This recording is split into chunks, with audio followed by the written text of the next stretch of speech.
So today we've come in early to help out our Newport West neighbourhood colleagues with a drugs warrant. We've had intelligence to suggest that someone's been dealing drugs from a property, and within this property there are also two large dangerous dogs that suggest that they could potentially attack us or anyone else who gets near them. My role on the day to assist with advanced method of entry. So we've attended as a team to Pill Police Station to have our briefing from the local neighbourhood team, along with the HART team or hazardous areas response team from ambulance, who assist us quite a lot in our jobs.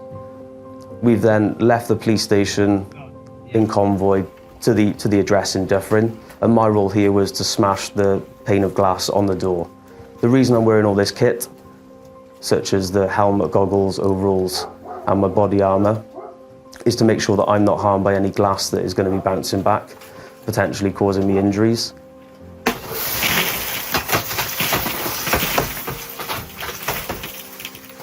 So as I've smashed that glass, my other colleagues have come in their various roles to gain entry to that property. So once we've gained entry to the property, we'll enter and make sure that everyone is safely secured, making sure that no one has any injuries caused to them and no one's at any harm. Once everyone's safe, that includes members of the public and ourselves, our neighbourhood colleagues will take over from us, and they're the ones then that will manage the rest of that scene and the warrant, and we will then leave to continue on with our core duties of roads policing and assisting other departments around the force. So I seen a flag to the back. I thought the whole...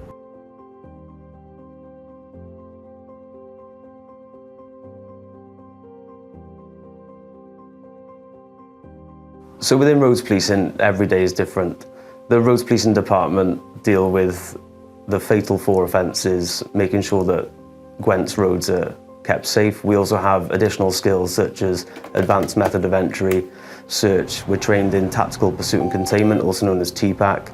And every day we can find ourselves assisting our response or other neighbourhood colleagues, or we can find ourselves looking for the most high-risk offenders throughout Gwent. In the middle lane of 3. We received a call from Avon Somerset Police about a stolen vehicle that was travelling across the Severn Bridge into Wales, and it was displaying 2 different registration plates on the front and back. Yes, that's correct. No trace on the rear plate. We just compared the images, and it does appear to be the same car. So it's displaying Delta Alpha 66, and then that Bravo plate 1 on the rear. My colleagues and I, who were trained in TPAC, we were plotted up along the motorway, waiting for that vehicle to come into Gwent.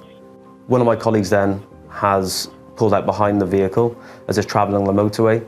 We also had support from the police helicopter, or NPAS, the National Police Air Service, who were above the whole time filming what was going on. So the car was then followed safely before we could implement any sort of police tactics. Now with that, we're really mindful about when and where we implement tactics, because we ultimately need to make sure that members of the public are safe, the person driving that car is safe, and also that we're safe. So there's a lot of risk to manage there. So we followed the vehicle into the Blaen y Gwent area, where it's then driven off-road up a mountain track. So we then managed to stop the vehicle. The driver was detained, taken out of the car. He was compliant. Checks on the car also showed that it was stolen from the Avon Somerset area, and it was also displaying 2 different number plates on it, which is a known tactic the criminals use to disguise the stolen vehicle to try and trick us and other people. Yes, thank you for your assistance.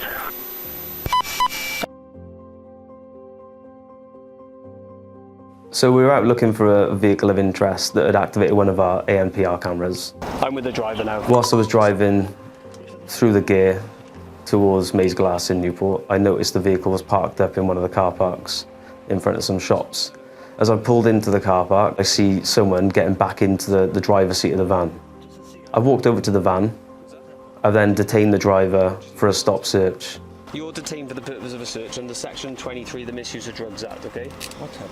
We've had information to suggest this vehicle has been involved in drug supply, okay? So I'm going to be searching you in the vehicle for drugs, okay? I'm going to place you in handcuffs because I don't know who you are. You can keep smoking, but they're staying on the front, okay? Just me go. No, stay there. Stay. No. 2 seconds, please. 2 seconds. No. So as I've taken handcuffs out to put on the male, he's then lunged forward in an attempt to try and get away.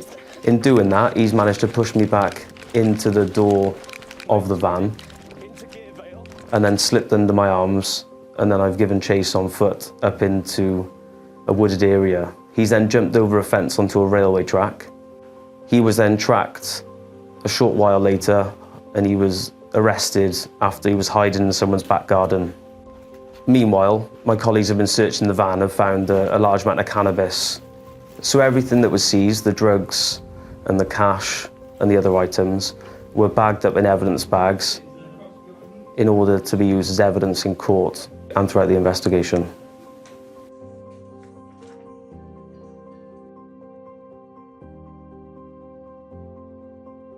So we'd been told by South Wales Police that a car was making its way back into Newport from Cardiff.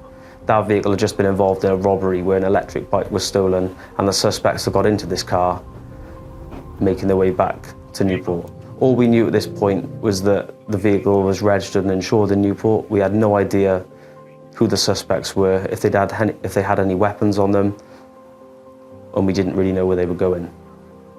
I've then seen the vehicle getting off the motorway in High Cross.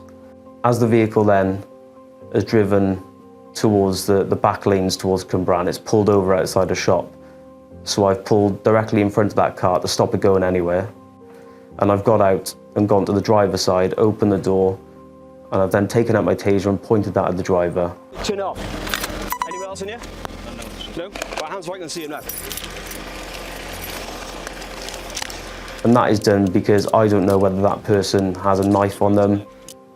I know from previous experiences that people involved in robberies, especially robberies of things like electric bikes, more often than not do carry knives, so I need to make sure that I'm safe and that everyone else around me is safe.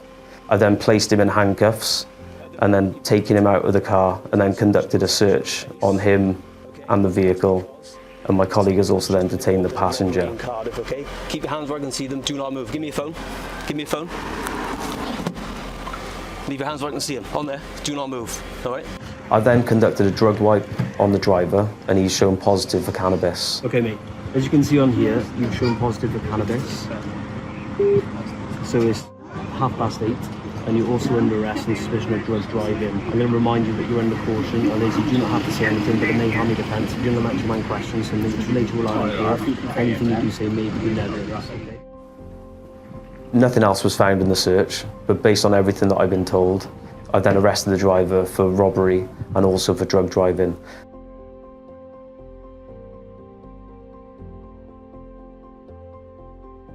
Every shift is different, but some days are really, really busy, and some days I'll finish work and be absolutely knackered, and some days I'll be absolutely buzzing because of all the fun stuff we've done throughout the day, all the dangerous people that we've managed to put behind bars.